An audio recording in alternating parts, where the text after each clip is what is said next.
نحمده ونستعينه ونستغفره ونعوذ بالله من شرور أنفسنا ومن سيئات أعمالنا من يهده الله فلا مضل له ومن يضلل فلا هادي له وأشهد أن لا إله إلا الله وحده لا شريك له وأشهد أن محمدا عبده ورسوله أما بعد فإن خير الحديث كتاب الله وخير الهدي هدي محمد صلى الله عليه وسلم وشر الأمور محدثاتها وكل محدثة بدعة وكل بدعة ضلالة وكل ضلالة في النار.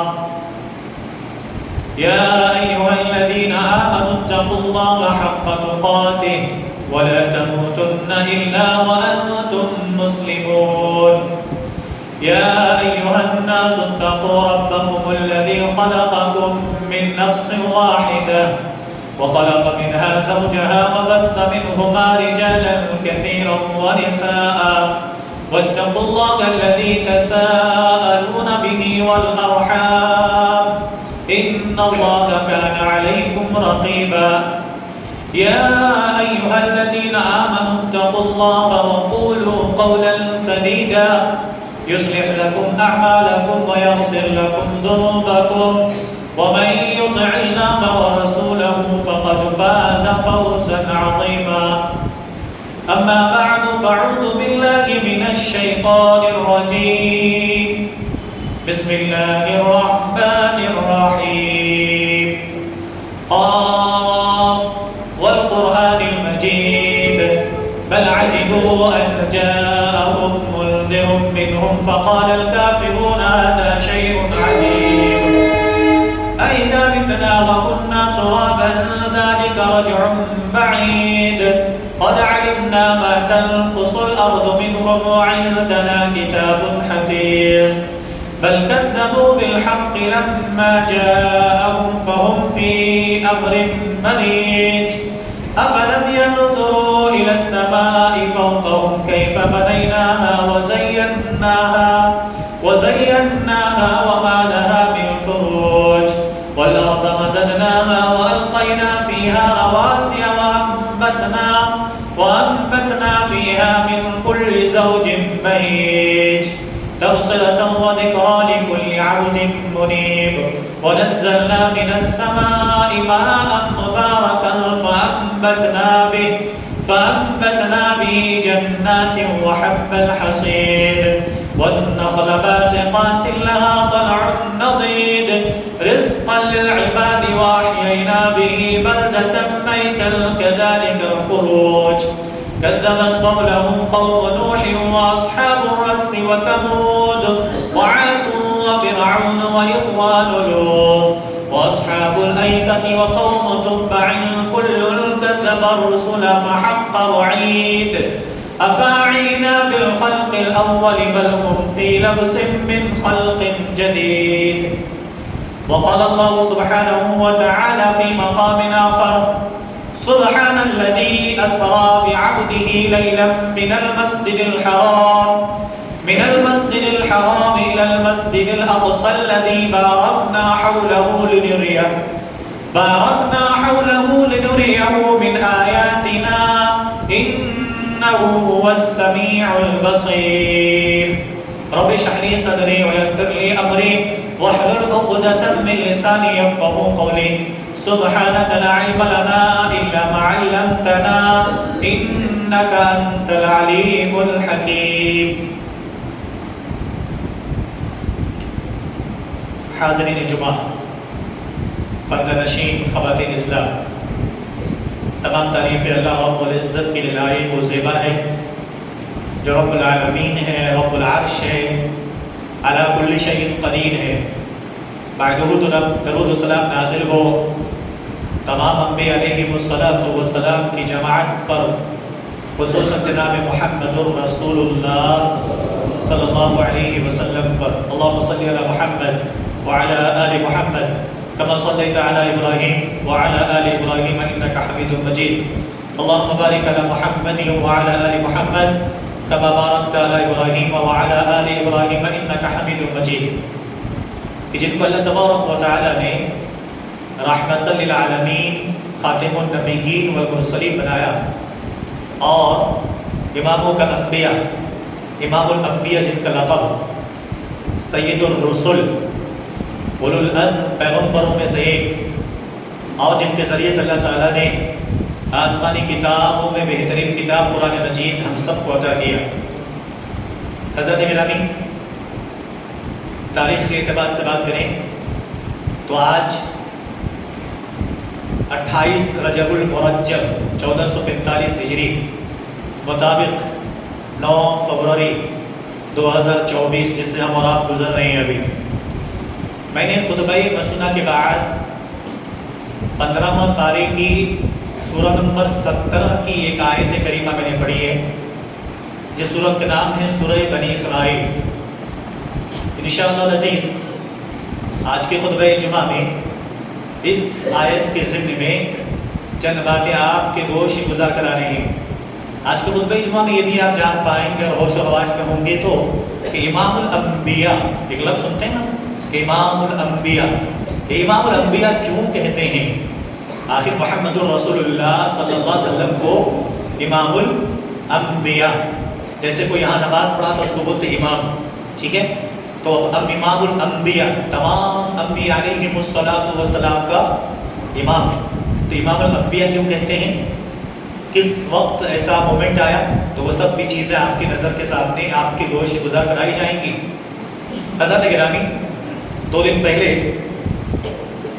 رات کو ساؤنڈ آ رہی تھی نا، ساؤنڈ شب معراج کے تعلق سے، ہے نا؟ لوگ جاگ رہے ہیں، دروس ہوئے، بیانات ہوئے، رات کے 12-2 بجے تک شاید چلے یا پوری رات چلی تو مجھے نہیں ہے اس کا، لیکن 1 بجے تک تو میں نے بھی سنا ان باتوں کو۔ سب سے بڑا المیہ یہ ہے شب معراج، ہم وہ باتیں نہیں کریں گے کہ 27ویں شب کو تھی یا نہ تھی، کیونکہ اقوال صحیح ہے ہی نہیں ہے۔ اگر فتح الباری، امام بخاری رحمہ اللہ کی جو کتاب فتح الباری ہے، اگر اس کو پڑھیں گے نا تو اس نے کہا ہے، اور علامہ صفی الرحمن مبارک پوری سیرت نگاروں میں سب سے ٹاپ لیول کے جو سیرت نگار ہیں، ان کی کتاب ہے الرحیق المختوم، اس کے اندر 5-6 اقوال کو بیان کیا ہے، کوئی اگر متحقق ہے ہی نہیں۔ جہاں اقوال آ جائے یہ نہیں یہ نہیں وہ، تو سمجھ لیجیے کہ وہ متحقق نہیں ہے، مطلب کنفرملی یہ نائٹ نہیں ہے۔ تو اس کے اندر اکثر مورخ تاریخ نگاروں نے کہا ہے کہ وہ ربیع الثانی کا مہینہ تھا، رجب کا مہینہ تھا ہی نہیں۔ 27 مان بھی لیا جائے، مہینہ کون سا تھا؟ ربیع الثانی کا۔ یہ مہینہ کون سا چل رہا ہے؟ رجب کا۔ اچھا، مسلمانوں کا سب سے بڑا المیہ یہ بھی ہے کہ رات بھر جاگتے تو ہیں، لیکن ان میں سے اکثریت نے فجر کی نماز نہیں پڑھی ہوگی، اور معراج میں گئے تو سب سے امپورٹنٹ جو چیز اللہ نے دیا وہ یہی چیز دی، کیا؟ 5 وقت کی نماز۔ اسی لیے کبھی کبھی پروگرام سے الحمدللہ، پھر بھی ساؤتھ کی بہت اچھا ہے، 9 بجے سے صبح سے پروگرام شروع ہوا تو مغرب میں ختم ہو جاتا ہے، بعض جگہوں میں ظہر شروع ہوا رات کے 9 بجے ختم ہو گئے، اور جہاں لوگ 12 بجے 1 بجے کے پروگرام گھسیٹتے ہیں، اکثریت دیکھیں گے فجر کی نماز سے دور ہو جاتے ہیں۔ پروگرام امپورٹنٹ ہے یا فجر کی نماز امپورٹنٹ ہے؟ ہم سب اس چیز کو اچھی طریقے سے جانتے ہیں۔ اور سب سے بڑا المیہ یہ ہے ہم امت مسلمہ کا، ابھی خطبہ کتنا، پونا گھنٹے کا خطبہ ہے، اگر نبی کریم جناب محمد الرسول اللہ صلی اللہ علیہ وسلم کا خطبہ دیکھا جائے، سب سے لمبا خطبہ، بولنے میں لگ رہا ہے نا سب سے لمبا خطبہ، تو آپ بولیں گے کیا 2 دن کا تھا؟ 1 دن کا؟ 10 سے 15 منٹ کا، اور کہتے ہیں کہ حد سے 20 منٹ کا خطبہ تھا، وہ بھی خطبہ حجۃ الوداع کا موقع تھا۔ کتنا؟ 15 سے 20 منٹ کا۔ آپ جو لوگ سعودی سے گھوم کے آئے ہوں دیکھیں گے وہاں بھی حرم وغیرہ میں 15 سے 20 منٹ کے اندر کیا ہو جاتی ہے؟ ختم ہو جاتا ہے۔ تو رات بھر پروگرام فجر کی نماز سے دور میں شب معراج کو ہم، اچھی بات ہے شب معراج کے تعلق سے آپ تازہ کیا، لیکن جو لے کر آئے گفٹ، تحفہ ہمارے لیے، امت کے لیے، اسے تو ہم نے فراموش کر دیا، اس کی تو ہم نے پابندی نہیں کی۔ آئیے جب باتیں دیکھتے ہیں، سب سے پہلے وہ قرآن کریم کی آیت جو بنی اسرائیل کی، اللہ کہتا ہے سبحان الذی اسری بعبدہ لیلا من المسجد الحرام۔ پوائنٹ ٹو پوائنٹ ذہن میں نوٹ کیجئے گا تاکہ آپ کو بولنے میں، سمجھانے میں، اپنی زندگی گزارنے میں صحیح ہو۔ آدھی بھی سنیں گے نا، آدھی نیند میں آدھا ادھر، تو کیا بھوچک کے اٹھیں گے، پھر کیا ہو جائے گا، گڑبڑ ہو جائے گا۔ کسی مولوی صاحب نے کہا تو کیا کہا، بیاس بولتے ہیں، سود کا ایک لفظ بولتے ہیں بیاس، کیا بولتے ہیں، سود و بیاس۔ آدھی نیند میں کسی نے سن لیا کہ مولوی صاحب نے کہہ دیا پیاز کھانا حرام ہے، اب اس کے بعد گھر سے نکال کر پھینک دو پیاز کو، تو نیند میں رہیں گے نا، گڑبڑ ہو جائے گا، ہے کہ نہیں؟ تو پیاز ہے، پیاز نہیں تھا وہ، سمجھ آیا؟ اس طرح آدھی نہیں۔ تو سب سے بڑی بات اللہ تعالیٰ قرآن میں کہتا ہے سبحان الذی اسری، یہ تعجب کہتا ہے پاک ہے وہ ذات جس نے اپنے بندے کو اسرا کہتے رات، بعبدہ لیلا من المسجد الحرام، کہ اپنے بندے کو رات کے ایک حصے میں، پوری رات بھی نہیں، یہاں لیلن اس میں نکرہ ہے، اس کے مطلب ایک مختصر سا پارٹ ہے نائٹ کا، رات ایک حصے، اسی کے اندر اللہ کیا کہتا ہے اپنے بندے کو راتوں رات کیا کیا، بعبدہ لیلا من المسجد الحرام الى المسجد الاقصی، اللہ کہتا ہے کہ رات کے ایک حصے میں مسجد حرام سے مسجد اقصی، اور پھر وہاں سے سیر کر کے ساتواں آسمان۔ چلیے یہ دیکھتے ہیں منکرین حدیث کیا کہتے ہیں۔ منکرین حدیث جو حدیث کو نہیں مانتے، حدیث کا انکار کر جاتے ہیں، وہ کیا کہتے ہیں، یہ شب معراج جو کہتے ہیں کہ بیت اللہ سے مسجد اقصی، وہاں سے ساتواں آسمان، ایسا نہیں ہے۔ منکرین حدیث کہتے ہیں اس سے مراد ہجرت کا واقعہ ہے، ان کا یہ قول ہے اس سے مراد ہجرت کا واقعہ ہے، اور مسجد اقصی سے مراد مدینے کے سفر ہے، یہ کون کہتے ہیں، منکرین حدیث، جو کہ حدیث کا انکار کرتے ہیں، اس حدیث کو نہیں مانتے، ان کی عقل قبول نہیں کرتی کہ ایک آدمی بیت اللہ سے بیت المقدس، جو کہ اس دور میں پیدل سفر کریں گے تو 40 نائٹ کا سفر ہے، کتنے، 40 رات کی سفر، کوئی ایک رات کے ایک حصے میں کیسے سفر کر سکتا ہے؟ تو منکرین حدیث نے اس حدیث کو کیا کر دیا، انکار کر دیا۔ ایک حدیث اور بتا دوں، صحیح مسلم کی روایت ہے، حضرت سلیمان علیہ السلام کی اس حدیث کو بھی جو اللہ کے نبی نے بیان کیا، منکرین حدیث نے انکار کر دیا، مانا نہیں۔ کون سی؟ سلیمان نے کہا تھا ان کے پاس 100 بیویاں، کہا 199 بیویاں ملیں گے، ہر ایک سے بچہ پیدا ہوگا، اور ہر ایک بچہ اللہ کے راستے میں کیا کرے گا، جہاد کرے گا، لیکن ایک بات نہیں کہا تھا، کون سا؟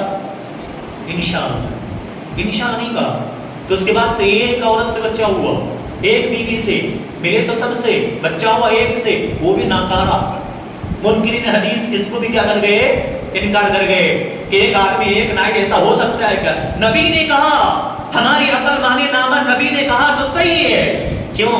حضرت علی بن ابی طالب، اللہ اکبر، یہ تو بہت ایک بہترین ایگزامپل ہے۔ پتہ ہے کیا کہتے ہیں، ایک منٹ، اچھا اس سے پہلے دنیا کے ایگزامپل ہم لے لیں۔ ہم اور آپ وضو بنا کے آئے ہیں نا نماز پڑھنے کے لیے، وضو کو بغیر نماز ہوگی؟ نہیں ہوگی۔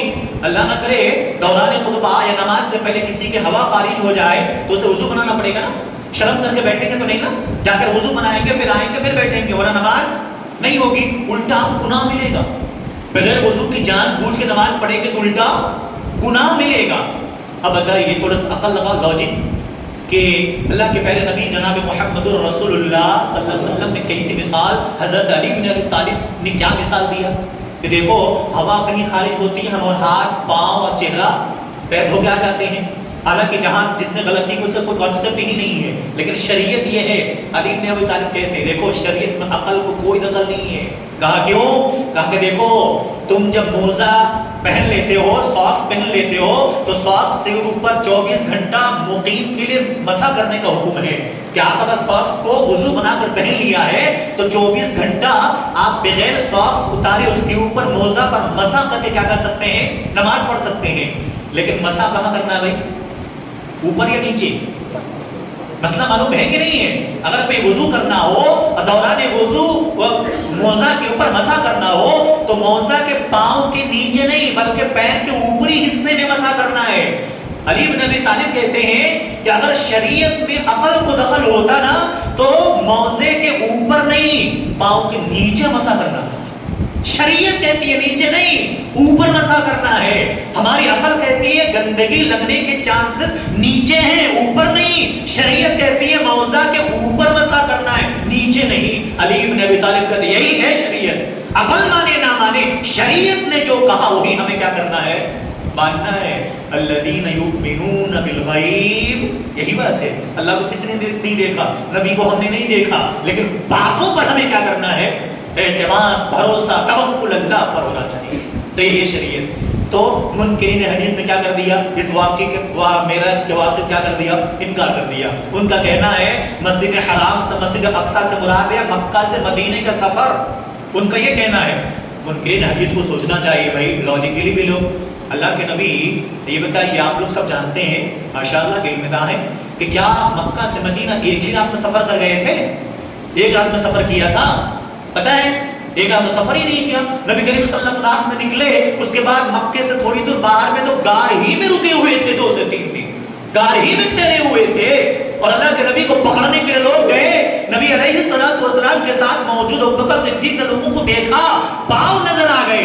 نبی سے کیا کہا تھا اللہ کے نبی یہ دیکھو کافر یہاں ڈھونڈتے ڈھونڈتے یہاں پہنچ گئے ہیں. اللہ کے نبی اگر یہ نیچے جھانک کر دیکھ لیں اللہ کی قسم ہم پکڑے جائیں گے. اللہ کے نبی نے کیا کہا تھا؟ لا تحزن ان اللہ معنا. او ابو بکر گھبرانے کی ضرورت نہیں ہے, کار میں ہم 2 ہیں, ہمارے ساتھ ایک اور اللہ تبارک و تعالیٰ بھی ہے جو کہ کبھی اللہ تعالیٰ ہمیں ایسا بے یار و مددگار نہیں چھوڑے گا. آپ ذرا منکرین حدیث کی بات لو جو کہتے ہیں کہ یہ مکہ سے مدینے کا سفر تھا, تو اللہ کہتا لیلم. چاہے منکرین حدیث کا انکار کر دیں, حدیث کا انکار کریں گے تو قرآن کا انکار کرنا بھی ہوا, کیونکہ قرآن میں اللہ کہتا لیلن, رات کے ایک حصے میں کیا کیا اللہ کے نبی صلی اللہ علیہ وسلم نے سفر کیا. چلیے یہ تو منکرین حدیث کی بات ہوئی. سفر کہاں سے شروع ہوا ہے نا؟ تو کہاں سے؟ اللہ کے نبی صلی اللہ علیہ وسلم خود کہتے ہیں کہ علی بن ابی طالب کی بہن ام ہانی, فاختہ بھی نام ہے, کہتے ہیں وہ اس گھر میں یا تو خود کے گھر میں مکے کے اندر موجود ہیں, آئے اور فرشتوں نے اٹھایا. اور اللہ کے نبی کہتے ہیں کہ سنو ایک بات اور یاد رکھو, بعض لوگ کہتے ہیں کہ نیند کی حالت میں روحانی سفر نہیں, روحانی سفر نہیں جسمانی سفر تھا, یہ روحانی نہیں. اب بھائی دیکھو اگر روحانی سفر ہوتا, خواب ہوتا تو اللہ کے نبی واپس آئے. کافروں سے کہا تو کافر اگر خواب اگر بیان کرتے اللہ کے نبی تو پھر کوئی انکار کرتا؟ ہو سکتا بھائی خواب ہمارا آپ بھی نہیں دیکھتے, خواب دیکھتے خیالی پلاؤ کہاں بیٹھ کر کھانا کھا رہے ہیں, کہاں کسی کو مار رہے ہیں, کوئی پیچھے سے دوڑا رہا, لیکن ہماری باڈی کہاں ہوتی ہے؟ بستر پہ. ہماری باڈی بستر پہ, وہ روحانی طور سے ہوتا. لیکن یہ جو معراج کا واقعہ تھا اللہ تعالیٰ نے روحانی جسمانی دونوں اعتبار سے کرایا. بالکل جانتے ہو کیا کہتے ہیں؟ اللہ اکبر. اللہ کے نبی کہتے ہیں سب سے پہلے تو وہاں اللہ کے نبی کو بیت اللہ کے بعد جو زمزم ہے کنواں, کہتے وہاں لے جایا گیا. اس کے بعد ایک تشت پہ اللہ کے نبی کے سینے کو چاک کر کے دل کا حصہ نکال کے زمزم سے دھویا گیا, اور زمزم سے دھونے کے بعد پھر سے اسے کیا کر دیا اپنی جگہ بٹھا دیا. اور اللہ کے نبی صلی اللہ علیہ وسلم کو پھر اس کے بعد نبی علیہ السلام خود کہتے ہیں کہ دیکھو حتی اوتیت, کہتے ہیں ایک سواری حتی اوتیت بدابت, کہتے ہیں میرے پاس ایک سواری ایک جانور لایا گیا, ابیض بالکل وائٹ تھا سفید کلر کا, کہتے ہیں یقال له البراق. اللہ اکبر. ایک براق کے بارے میں بات آئی کہ آپ کو بتا دوں نعوذ باللہ کیسے کیسے نبی کی شان میں گستاخی کرتے ہیں اور ہمیں کہتے ہیں نبی کو نہیں مانتے. میں نے آپ کو اسی لیے آپ نے دیکھا ہوگا اب تک آپ نے آبزرو کیا ہوگا میرے خطبہ شروع ہونے سے پہلے خطبہ کے اینڈ پہ محمد الرسول اللہ صلی اللہ علیہ وسلم کا درود ضرور پڑھتا ہوں. پڑھتے کہ نہیں پڑھتے؟ آپ لوگ بھی نہیں پڑھتے تو پڑھ لو ابھی بھی, ہے نا. تو یہ بات ہمیں کہتے ہیں کہ یہ گستاخ رسول, گستاخی کون کرتا دیکھو, براق رسول کہتے ہیں. اب دیکھو 2 بات یاد رکھنا یہاں پہ, آپ دیکھیں گے مارکیٹ میں ایک رکا ملے گا اتنا بڑا, ایک فوٹو ملے گا جس میں گھوڑے کی شکل میں یہ پیچھے کا یہ سر سے پیچھے کا حصہ گھوڑے کا بنا ہوگا اور سر کس کا لگا ہوگا؟ عورت کا. استغفر اللہ. اب بتاؤ گستاخی کون کر رہے ہیں؟ ہم کر رہے ہیں, بنانے والے یا ماننے والے کر رہے ہیں؟ گستاخ رسول کون؟ نبی کریم صلی اللہ علیہ وسلم کے سواری کو براق رسول کا ڈھانچہ دیا, شکل بھی کس کی؟ ایک عورت کی. نعوذ باللہ من ذلک. میرے نبی عورتوں چھوڑو, جب اللہ کے نبی بیعت لے رہے تھے صحابہ سے اور اللہ کے نبی صلی اللہ علیہ وسلم ابو عمر بن خطاب رضی اللہ عنہ بھی موجود تھے, اس وقت جب اللہ کے نبی عورتوں سے بیعت لیا تو کچھ عورتوں نے ہاتھ بڑھانا چاہا. اللہ کے نبی نے کہا عمر بن خطاب سے, عمر بن خطاب کہو عورتوں سے اپنے ہاتھوں کو اندر کر لے, اس لیے کہ محمد الرسول اللہ صلی اللہ علیہ وسلم کسی شکل کو تو دیکھنا دور کی بات, کسی کے ہاتھ کو بھی دیکھنا گوارا نہیں کرتے. اور اس نبی کے براق کے سلسلے میں لوگوں نے شکل بھی لگائی کس کی؟ ایک عورت کی. گستاخ رسول کون ہے؟ گستاخ رسول ایسے لوگ ہیں جو نبی کریم صلی اللہ علیہ وسلم کو براق کے سلسلے میں کہتے ہیں. تو اصل براق کیا ہے؟ کہتے ہیں نبی صلی اللہ علیہ وسلم کہتے ہیں یقال له البراق، کہتے ہیں ایک جانور جس کو براق کہا جاتا ہے، کہتے ہیں فوق الحمار ودون البغل، کہتے ہیں گدھے سے تھوڑا سا بڑا تھا وہ جانور، وہ براق نبی کریم صلی اللہ علیہ وسلم کے سامنے لایا گیا۔ اس کے بعد سے کہتے ہیں کہ میں دیکھ رہا تھا، جب میں اس سے سوار ہوا تو ایسا لگا جیسے ایک قدم بیت اللہ پہ تو دوسرا قدم سیدھا بیت المقدس میں کیا کر رہے ہیں، یعنی اتنا تیز سواری تھا، ہواؤں سے بات کرنے والا۔ بھائی دیکھو اللہ کی قدرت ہے وہ، یہ ہم انسانوں کا نہیں ہے، یہ اللہ کی قدرت ہے، ہم انسانوں کا نہیں ہے۔ ہم انسان لاجک نہ لگائیں ایسا ہو سکتا، ہاں ہو سکتا ہے، جس رب تعالیٰ نے ایسا کیا ہو تو رب تعالیٰ ایسا ضرور کر سکتا ہے۔ اب دیکھو نا، آپ ذرا سائنس پڑھتے ہیں نا، یہ سورج کو دیکھو کروڑوں میل اوپر ہے، اس کی روشنی پہنچنے میں کہ تقریباً 8 منٹ زمین پر لگتی ہے، تقریباً 8 منٹ سے زیادہ زمین پر، لاکھوں میل دور سورج ہے۔ جب اتنا آ سکتا تو رب تعالیٰ ایسا نہیں کر سکتا ہے؟ رب تعالیٰ کی طرف سے ہو سکتا ہے نہیں؟ تو براق نبی کریم صلی اللہ علیہ وسلم کو لے کر کہاں پہنچے؟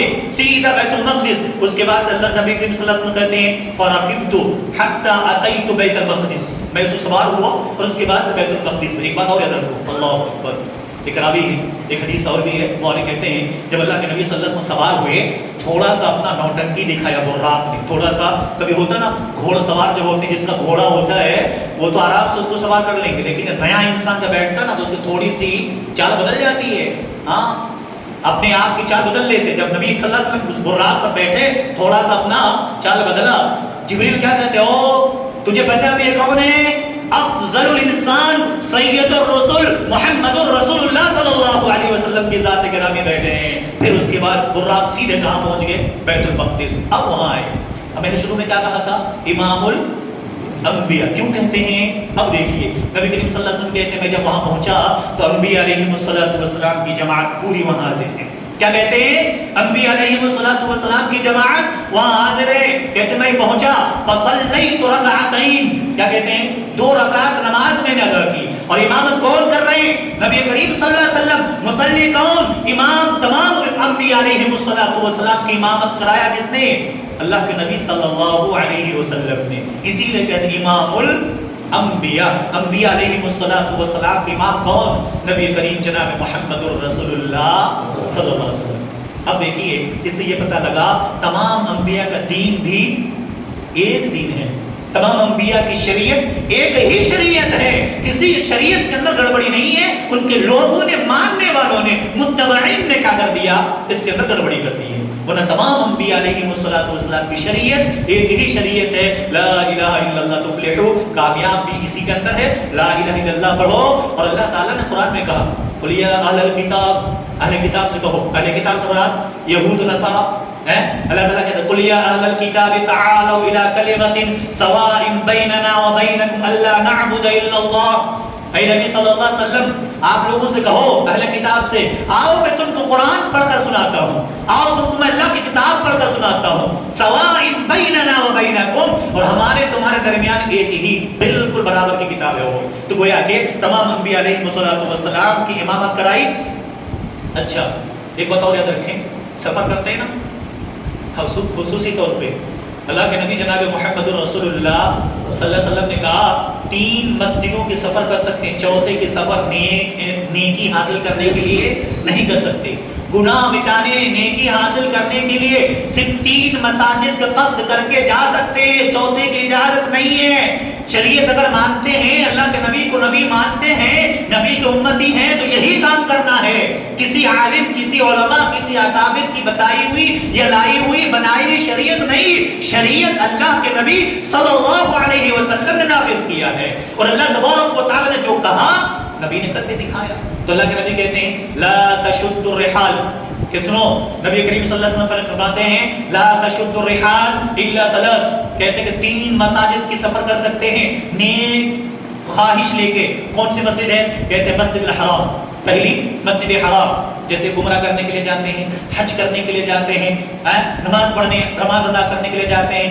سننے میں آیا بعض ہمارے دوست کہتے ہیں، بعض ہمارے ساتھی کہتے ہیں بعض لوگ عمرہ کرنے جاتے ہیں بیت اللہ میں نماز نہیں پڑھتے، کمروں میں نماز پڑھتے ہیں۔ بدنصیبی ہے، استغفر اللہ، بدنصیبی ہے جو اس گھر گھر سے محروم کر دیے گئے، اور محروم کرنے والے کوئی نہیں، ہم جیسے علماء ہوتے ہیں جو لوگوں کے ذہن و قلوب کو بالکل اندھا بنا دیا ہے۔ اس مسجد میں جہاں لاکھوں رکعات کے برابر ثواب ملے، وہاں نماز پڑھنے کے بجائے انسان اپنے حجرے میں نماز پڑھے، انسان اپنے کمروں میں نماز پڑھے، انسان کی محرومی ہے یہ۔ اللہ تعالیٰ نے اس مقام، اس جگہ کی مقام مرتبے کو نبی کریم صلی اللہ علیہ وسلم کے لیے ان کے ذریعے سے کیا کر دیا؟ بلند کر دیا۔ تو پہلی مسجد کون؟ مسجد حرام۔ اس کے بعد اللہ کے نبی کہتے ہیں وہ مسجد الاقصی۔ کون سی مسجد؟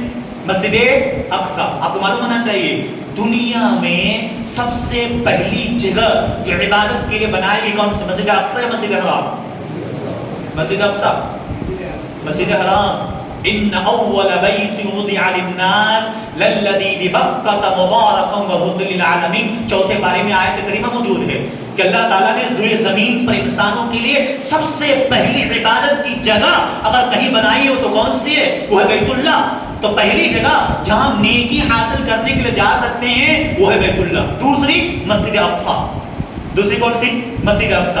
اس کے بعد نبی کریم صلی اللہ علیہ وسلم فرماتے ہیں وہ مسجدی ھذا، تیسری مسجد نبوی صلی اللہ علیہ وسلم۔ اچھا ایک بات یاد رکھیں، آپ سب کو نالج ہے شاید ہوں گا، اہل ذی علم ہے آپ لوگ، کون سی؟ اگر کوئی انسان عمرہ یا حج کرنے کے لیے جاتا ہے، اگر ایک انسان عمرہ یا حج کرنے کے لیے جاتا ہے، مکے میں گیا، مطلب 7 ذی الحجہ کو مکہ المکرمہ پہنچا، 8 ذی الحجہ یوم الحج ہے، 9 ذی الحجہ یوم عرفہ ہے، 10 ذی الحجہ یوم النحر ہے، 3 دن مکے میں ٹھہرا، چوتھے دن وہاں سے گھر آ گیا، حج ہوگا کہ نہیں ہوگا؟ نہیں سمجھ میں آیا؟ کوئی انسان حج کرنے کے لیے گیا، 7 ذی الحجہ کو مکہ پہنچا، 8 ٹھہرا یوم الحج جس کو کہا جاتا ہے، 9 ٹھہرا یوم عرفہ کا گھٹکان میں ادا کر لیا، 10 ٹھہرا قربانی کا جو کہ یوم النحر کہتے ہیں وہ دن میں ادا کر لیا، 11ویں دن یا 12ویں دن واپس گھر واپس آ جاتا ہے، اس کا حج ہوگا کہ نہیں ہوگا؟ ہو گیا کہ نہیں؟ ابھی بھی دیکھو اس کا 99% کو معلوم نہیں ہے حج ہو گیا۔ مدینہ لوگوں کا گمان ہے مدینہ نہیں گئے تو حج نہیں ہوتا۔ کیوں نہیں ہوتا بھائی؟ حج کر کر مکے میں ختم ہو گئے، حج کر کر مکے میں ختم، مدینہ سے بھی ایک فضیلت کی ہے۔ ہمارے نزدیک نبی کریم صلی اللہ علیہ وسلم اور اس کی مسجد کے احترام ہے، ہم جاتے ہیں، اس کے ثواب ہے، اس کا دوگنا ثواب ہے، ہم جاتے ہیں، نبی سے محبت ہے۔ پھر آپ میری بات الٹا مت لینا کہ نبی کی زیارت کیوں بنا کر رہے ہیں، مسجد نبوی کی زیارت سے منع نہیں، میں نے صرف ایک مسئلہ بتایا ہے۔ اگر کوئی یہیں سے حج کر کے واپس آنا چاہے تو واپس آ سکتا ہے، سمجھ میں آ رہی نا؟ تو تیسری مسجد نبی کریم صلی اللہ علیہ وسلم نے کہا، پہلی مسجد بیت اللہ، دوسری مسجد اقصی، تیسری مسجد نبوی، ثواب حاصل کرنے کی نیت سے جا سکتے، چوتھی کہیں بھی جانے کی اجازت نہیں ہے۔ تو نبی کریم صلی اللہ علیہ وسلم نے وہاں پر، اب اس کے بعد کہتے ہیں فخرجت، مہمان نوازی ہو گئی۔ اچھا ایک بات اور بھی ہے، بیت المقدس کے پاس اللہ کے نبی صلی اللہ علیہ وسلم کے پاس جبریل امین نے ایک پیالہ لایا، اور کہتے ہیں کہ 2 پیالے آئے، ایک روایت اور بھی جو آسمان کی طرف کہتے ہیں کہ 3 پیالے آئے، اور تینوں پیالے میں 3 چیز تھی، ایک میں شراب، ایک میں دودھ، ایک میں شہد۔ تو اللہ کے نبی صلی اللہ علیہ وسلم نے دودھ والا پیالہ دے دیا۔ اللہ اکبر! کیا کہا کہ دودھ والے پیالے کو نبی نے لیا اور نوش فرمایا۔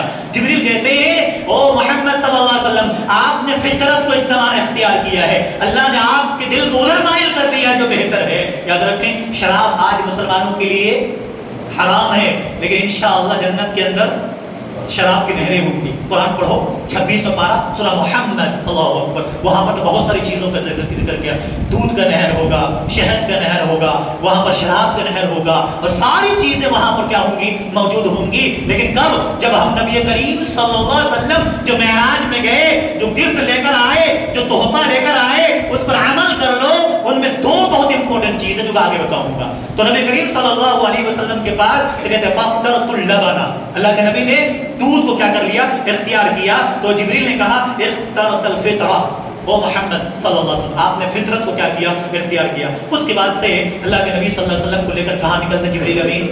آسمان کی جانب۔ پہلے آسمان پر پہنچے، اللہ اکبر، دروازہ اوپن کیے، ناک ہوا، دروازہ اوپن. اس لیے آپ یاد رکھیں جبریل امین جب پہنچے تو سامنے دروازے پہ گیٹ کیپر فرشتہ نے پوچھا کون؟ من انت، کون ہے؟ جبریل نے کہا انا جبرائیل، میں جبریل ہوں. تمہارے ساتھ بھی کوئی ہے؟ ایسا تو نہیں کہ اکیلے ہیں کوئی ساتھ میں ہے. کہا کہ اللہ اکبر، روئے زمین کے سب سے افضل انسان میرے ساتھ ہے. کون؟ جناب محمد رسول اللہ صلی اللہ علیہ وسلم. فرشتے پوچھتے او جبرائیل آپ اپنے ساتھ میں نبی کو لے کر آئے ہیں، پہلے یہ تو بتائیں کیا نبی کو بھی آنے کی اجازت ہے؟ جبریل نے کہا اسی لیے تو دعا کر رہے ہوں. جبریل نے کہا بغیر اجازت کو میں نہیں لاتا، میں نے نبی کریم صلی اللہ علیہ وسلم کو اللہ کی اجازت سے لایا ہے. اب جب فرشتے کیا کہتے ہیں؟ مرحبا مرحبا بکم، خوش آمدید ہو نیک انسان، نیک انسان کی اولاد، یعنی حضرت آدم کی طرف یہ بات کرتے ہیں، سب سے بہترین انسان. یاد رکھو میرے عزیز ایک بات اور رک کر کہہ دیتا ہوں، جو لوگ نمازی ہیں، متقی ہیں، شرک سے بیزار ہیں، شرک نہیں کرتے، سود بیاج میں نہیں پڑتے، لوگوں کو نہیں ستاتے، حقوق اللہ حقوق العباد کی ادائیگی کرتے ہیں، جب اس کی روح نکالی جاتی ہے اللہ اکبر کیا کہتے ہیں؟ فرشتے اس کو خوشبودار ایک ٹاٹ میں، ایک چادر میں لپیٹ کر لے کر جاتے ہیں. اور یہی بات وہاں پر بھی سوال جواب ہوتا ہے. ملک الموت جب دروازے کھولتے ہیں تو اس کے کھلواتے ہیں تو آسمان کے فرشتے کہتے ہیں اگر اچھے انسان ہے اس کی روح کو لے کر جاتے ہیں تو کہتے ہیں آدم تمہارا آنا مبارک ہو، تم روئے زمین میں بہترین انسانوں میں سے ایک انسان تھے.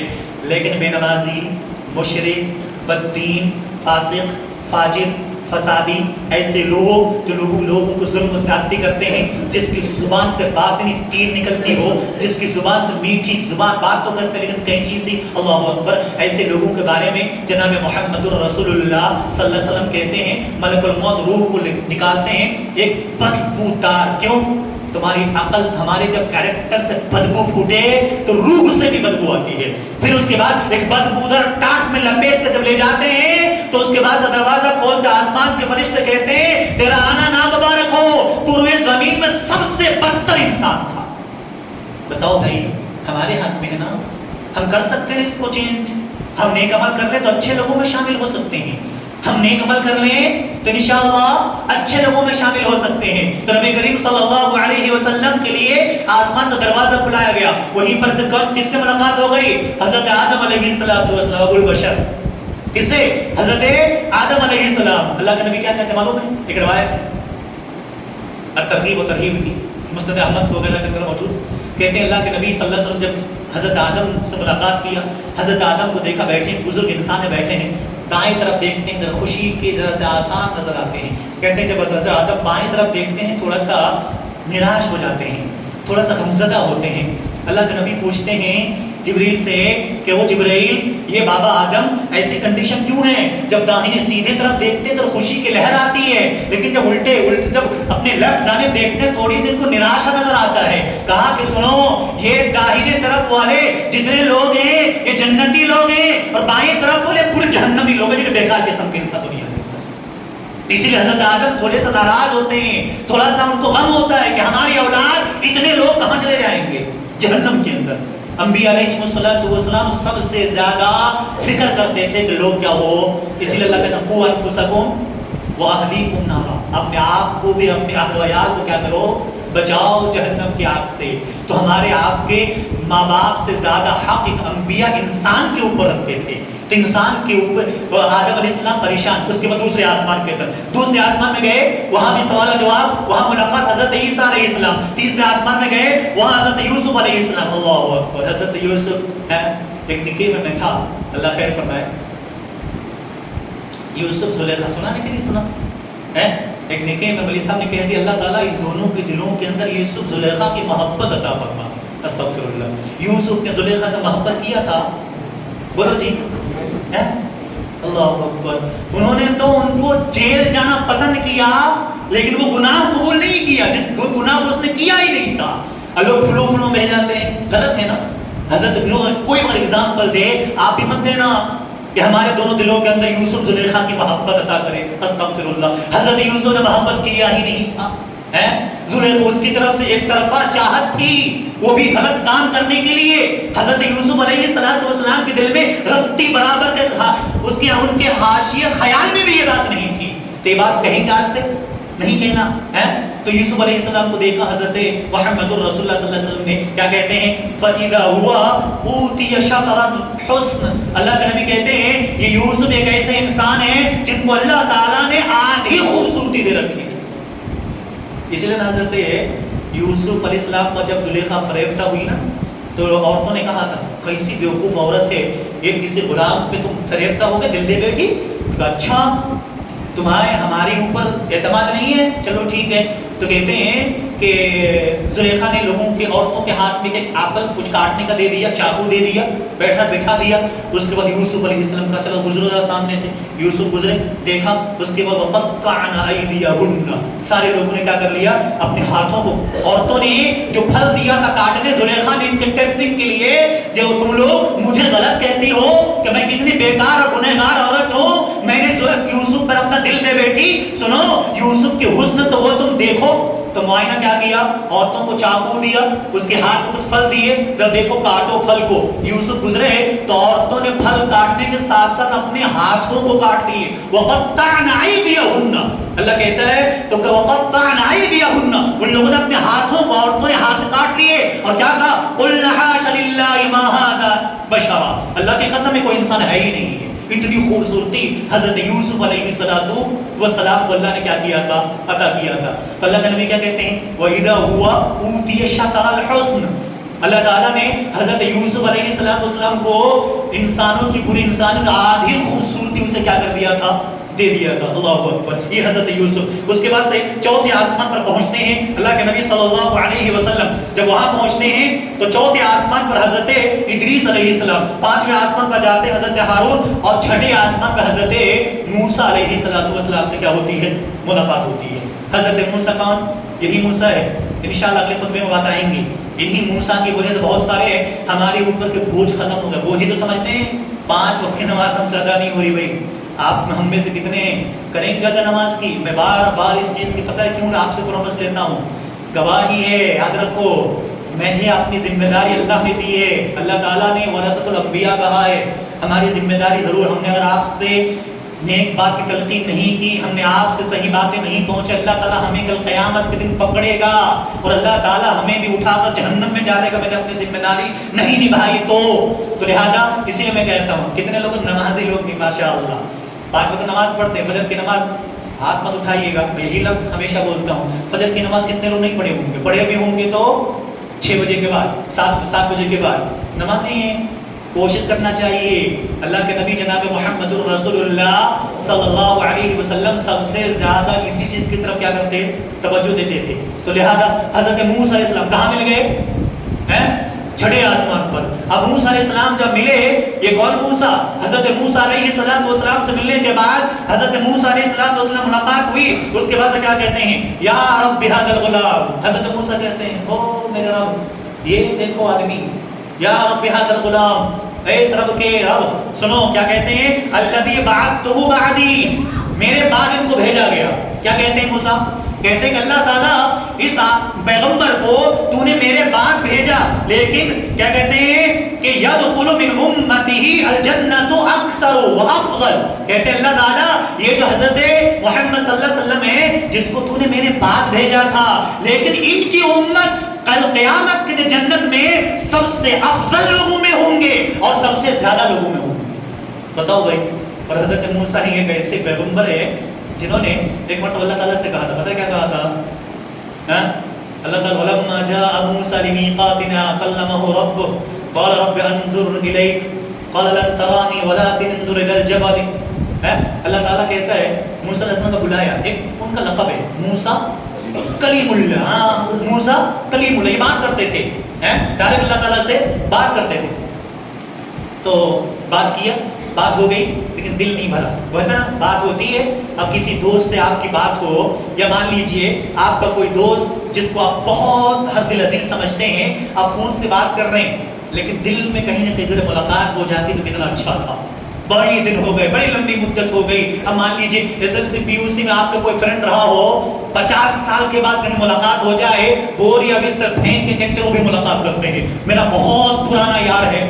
حضرت موسیٰ بات کرتے ہیں, کہتے ہیں اللہ تعالیٰ تسلی نہیں ہو رہی ہے, میں تجھے دیکھنا چاہتا ہوں. اللہ کہتا نہیں, نہیں دیکھ سکتے. لن ترانی نہیں دیکھ سکتے. تو کیا کہا؟ نہیں دیکھ سکتے کہ نہیں میں دیکھوں گا. اچھا موسیٰ ایک ضدی پیغمبر تھے. آپ کو پتہ ہے یہی موسیٰ تھے ملک الموت کو تھپڑ مارا تھا, معلوم ہے کہ نہیں؟ حضرت موسیٰ ہی تھے جس نے ملک الموت کو تھپڑ مار دیا تھا, آنکھ باہر نکل آئی تھی. یہی موسیٰ کہا نہیں اللہ تعالیٰ میں دیکھنا چاہتا ہوں. اللہ نے کہا وَلَٰكِنِ انظُرْ إِلَى الْجَبَلِ, چلو ضدی اگر آپ اتنا ضد کرتے آ جائیے. کہاں؟ پہاڑ پر آ جائیے. اگر وہ پہاڑ اپنی جگہ پر صحیح سلامت رہی, اگر وہ پہاڑ اپنی جگہ پر بالکل برقرار رہا تو آپ دیکھ لیں گے مجھے. اگر وہ نہیں رہا نہیں دیکھ سکتے. تو اس کے بعد سے کہتے ہیں اللہ تبارک و تعالیٰ نے تھوڑی سی تجلی اپنا کیا کیا, ظاہر کیا, اور ظاہر کرتے ہی فخر موسیٰ صعقا, پہاڑ تو گیا ہی چور چور ہو گیا. اس کے بعد سے موسیٰ علیہ السلام بے ہوش زمین پر کیا ہو گئے, گر گئے. فلما فاق قال سبحانک تبت الیک, جیسے افاقہ ہوا ہوش میں آئے اس کے بعد سے کہتے ہیں سبحانک, تیری ذات پاک ہے, کہ تیری ذات پاک ہے, میری آنکھیں نہیں دیکھ سکتی. انشاءاللہ یہی سے بات اگلے خطبے میں, اور سب سے امپورٹنٹ بات اگلے خطبے میں کیا ہوگی معلوم ہے؟ نبی کریم صلی اللہ علیہ وسلم کے بارے میں کہتے ہیں کسی نے رب کو دیکھا نہیں سوائے نبی کریم صلی اللہ علیہ وسلم. کہتے ہیں نا اللہ تعالیٰ نے معراج کی رات نبی کریم صلی اللہ علیہ وسلم نے اللہ تعالیٰ کو کیا کیا, دیکھا.